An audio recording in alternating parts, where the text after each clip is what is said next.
Acompáñenme, porque lo que les voy a contar es una historia real, que todavía me pone la piel de gallina. Una sombra oscura apareció cuando mi esposa estaba embarazada y no quería que mi hijo naciera. Quédense hasta el final. El umbral del terror.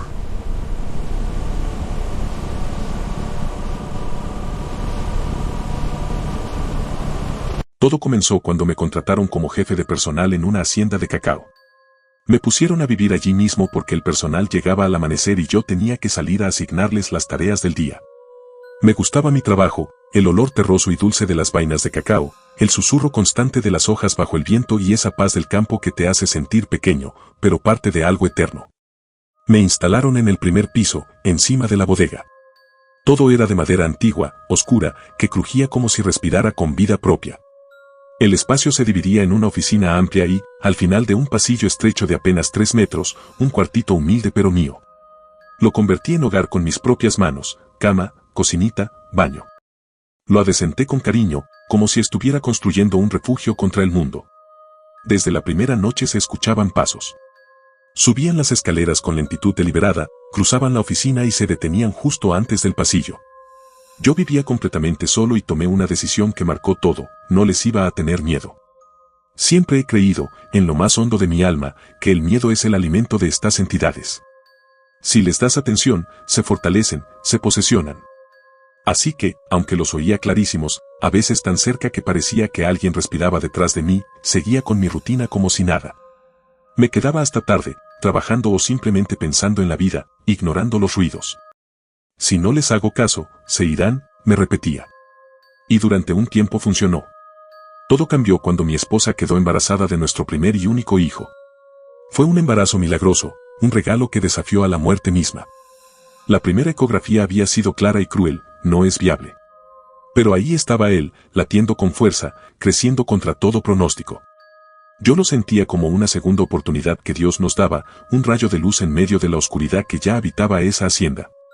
Por el alto riesgo, ella no podía vivir permanentemente conmigo, pero insistía en venir a pasar semanas a mi lado. Lo hacía todo por mí: cocinaba, limpiaba, me acompañaba en silencio, aunque yo le rogaba que no hiciera esfuerzos. Los pasos que antes se quedaban en la oficina ahora avanzaban por el pasillo hasta la misma puerta del cuarto.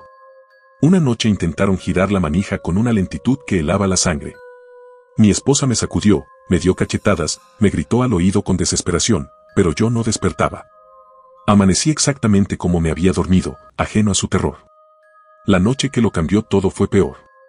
Dormíamos con la luz del baño encendida, esa luz tenue y amarillenta que apenas rompía la oscuridad, como un recordatorio constante de que no estábamos solos.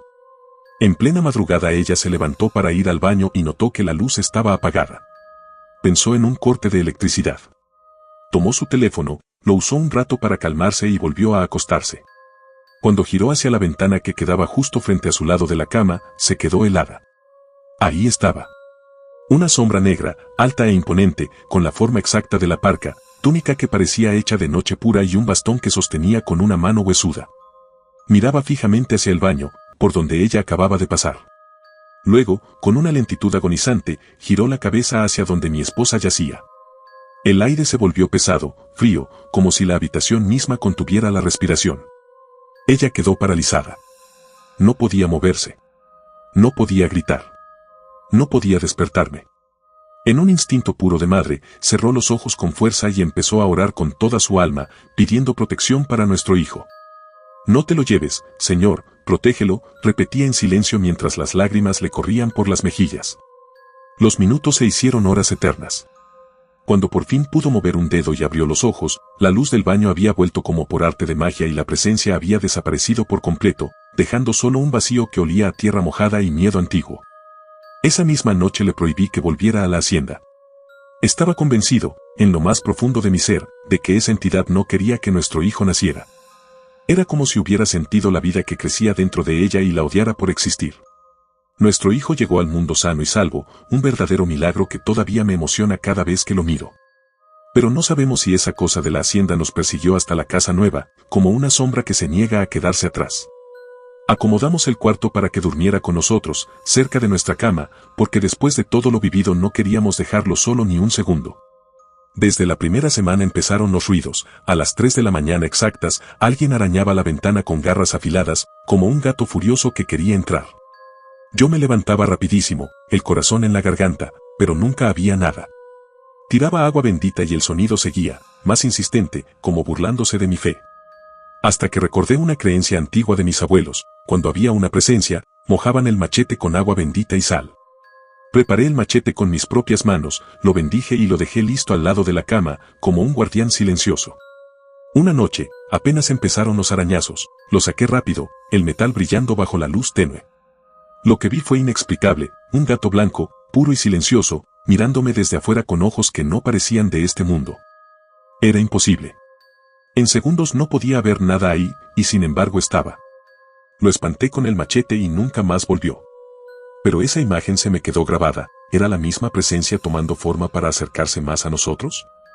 Mi hijo creció sin problemas físicos, pero había noches en que empezaba a llorar de forma inexplicable, un llanto que no era de hambre ni de sueño. Le tirábamos agua bendita y se calmaba al instante, como si algo invisible se alejara de él. Cuando tenía apenas 3 meses y todavía no se podía voltear solo, lo dejamos en el corral mirando hacia nosotros mientras hacíamos las labores de la casa. Fuimos a la cocina y, al volver, lo encontramos llorando desesperado, pero ahora estaba mirando hacia el lado contrario. Era imposible. No podía haberse volteado. En ese momento sentí un nudo en el estómago, una pregunta que me carcome: ¿qué fuerza lo había movido? ¿Y por qué? Después vinieron más sucesos que ya no nos sorprendían tanto, pero que nos recordaban constantemente que no estábamos solos. Hasta que hace poco, mi hijo, que ahora tiene 2 años y medio, estaba con mi esposa en el cuarto. De repente la llamó, buscando a alguien debajo de la cama. Le preguntó a quién y él respondió clarito: prima, abajo de la cama. Su prima tiene solo 6 meses y no estaba en la casa. No había nadie, ni siquiera un muñeco. Mi esposa, asustada hasta los huesos, intentó cerrar la puerta y algo la golpeó con una fuerza brutal desde el otro lado, como si una mano invisible quisiera entrar. Tuvo que salir corriendo a pedirle ayuda a mi mamá. Cuando regresaron, todo estaba en calma, como si nada hubiera pasado. Pero el miedo quedó. Y ahora me hago la misma pregunta que me persigue en las noches de insomnio: ¿será que esa parca que vio mi esposa aquella noche en la hacienda, como no pudo llevarse a mi hijo en su momento, ahora quiere llevárselo? ¿Será que ese milagro que desafió a la muerte despertó algo que no perdona? No lo sé. Solo sé que lo protegeré con todo lo que soy, con oración, con agua bendita, con ese machete que ya no guardo, y con el amor de padre que es más fuerte que cualquier sombra. Porque mi hijo no es solo un niño. Es la prueba viviente de que la luz siempre vence a la oscuridad, aunque la oscuridad se niegue a aceptarlo. No olvides suscribirte y activar las notificaciones para no perderte ninguna historia. Suscríbete.